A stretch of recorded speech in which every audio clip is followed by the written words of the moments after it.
January 1945. The Ardennes forest had become a graveyard of frozen armor, shattered trees, and exhausted men.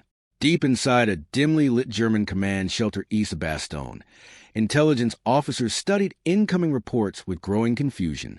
Something about the Americans had changed. For months, U.S. forces had fought in ways German commanders understood well. They relied heavily on artillery preparation. They advanced carefully. They secured territory before pushing farther. Predictable, professional, controlled. Now those patterns were disappearing. Patton's Third Army was attacking with a speed that ignored conventional caution. Tank columns were driving through weak points before reconnaissance units had fully assessed them. Infantry formations were advancing under conditions where doctrine normally demanded delay. Defensive positions expected to hold for hours were collapsing almost immediately. To German analysts, it made no sense. One intelligence officer, who had spent years studying Allied battlefield behavior, reportedly described it as watching an entirely different army emerge overnight. Then came the interrogation reports. An American sergeant captured near the Our River gave investigators an answer they struggled to interpret. According to him, the shift had started after New Year's Day, not because of new equipment, not because of fresh reinforcements, because of rage. The soldier allegedly told his interrogators, the men stopped fighting for territory. They started fighting for each other. That change began weeks earlier, during the chaos of the Battle of the Bulge. On December 16, 1944, Germany launched its final major offensive in the West. Before dawn, artillery erupted across the Ardennes. Thick fog grounded Allied aircraft, while German armor smashed into lightly defended American sectors. Entire positions vanished in hours.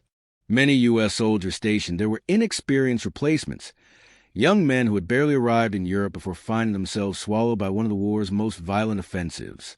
Thousands were captured during the opening days, and among the advancing German formations was one of the most feared units in the Waffen-SS. Kampfgruppe, commanded by Joachim Paper, an officer already associated with brutal operations on the Eastern Front. As German forces pushed westward, reports began to surface that prisoners were not being treated according to the accepted rules of war. Then came Malmedy. On December 17th, near a crossroads outside the Belgian town, American prisoners of war were gathered into a snowy field. 84 of them were shot and killed. But Malmedy was only the beginning. As Allied troops slowly regained lost ground, patrols discovered more bodies along frozen roads and wooded ravines. Some victims had clearly been executed after capture. Others showed signs of deliberate abuse before death. The discovery spread quietly through the ranks. At first they were rumors. Then came confirmations, unit identifications, witness statements, recovery reports. Eventually the information reached General George S. Patton. By then, Patton had already performed one of the most extraordinary operational maneuvers of the war, pivoting the entire Third Army northward in brutal winter conditions to relieve Bastogne. But the reports arriving at headquarters were different from anything related to strategy or logistics. They were personal. Patton read detailed accounts describing what had happened to captured American soldiers, men who had surrendered, men who should have survived the war. Witnesses later described a noticeable change in mood inside Third Army headquarters afterward. Patton was already famous for aggression. Speed was his religion. Momentum was his weapon. But now there was something colder behind it. No dramatic speech followed. No public declaration. No written order demanding revenge. Instead, senior officers received guidance emphasizing relentless pressure and continuous advance. The language was professional, but the message underneath it was unmistakable. Do not give the enemy time to recover. The instruction traveled downward through the chain of command until it reached platoons freezing in foxholes across the Ardennes. And among ordinary soldiers, the meaning evolved on its own. The war stopped feeling distant. The names in those reports belonged to men just like them. Drivers, riflemen, radio operators, mechanics. Men who had marched the same roads only days earlier. That realization changed the atmosphere across the front. American attacks became faster, harder, less hesitant. German commanders noticed it almost immediately. Defensive positions that should have delayed Allied forces for half a day were collapsing before reserves could arrive. Counterattacks launched against American breakthroughs often reached empty ground because the front had already moved miles ahead. Again and again, reports described the same phenomenon. The Americans were no longer pausing. Under normal conditions, attacking armies slowed after contact. They regrouped, consolidated, waited for artillery coordination. Patton's forces increasingly refused to. Infantry units pushed through heavy resistance before defenders could reorganize. Armor exploited openings instantly instead of waiting for complete reconnaissance. Strong points once considered essential were bypassed and isolated. To German staff officers, it felt irrational, but it worked because modern defensive warfare depends on time. And Patton's army had stopped giving the Germans any.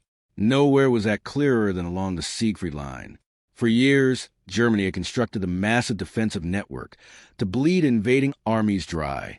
Bunkers, minefields, anti-tank barriers, overlapping fields of fire. Every layer was designed around one assumption. The attacker would proceed cautiously. Patton's army did not. Breaches appeared faster than German planners thought possible.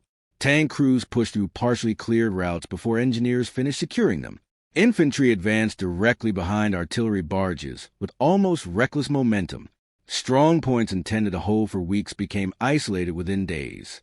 By early 1945, entire sections of German defense in the West were collapsing under pressure that commanders could neither predict nor stabilize. And behind that momentum was something impossible to measure on maps or intelligence charts. Not a new weapon, not superior numbers. Emotion. Patton understood something many commanders never fully grasped. Soldiers rarely fight hardest for abstract objectives. They fight for the men beside them. When American troops learned what had happened during the Ardennes offensive, the war changed in their minds. It became personal in a way strategy never could. That psychological shift created an army moving with a level of urgency German doctrine struggled to answer. Patton did not invent the anger burning through his ranks. He simply unleashed it, and in the final months of the war, that may have made his army more dangerous than ever before.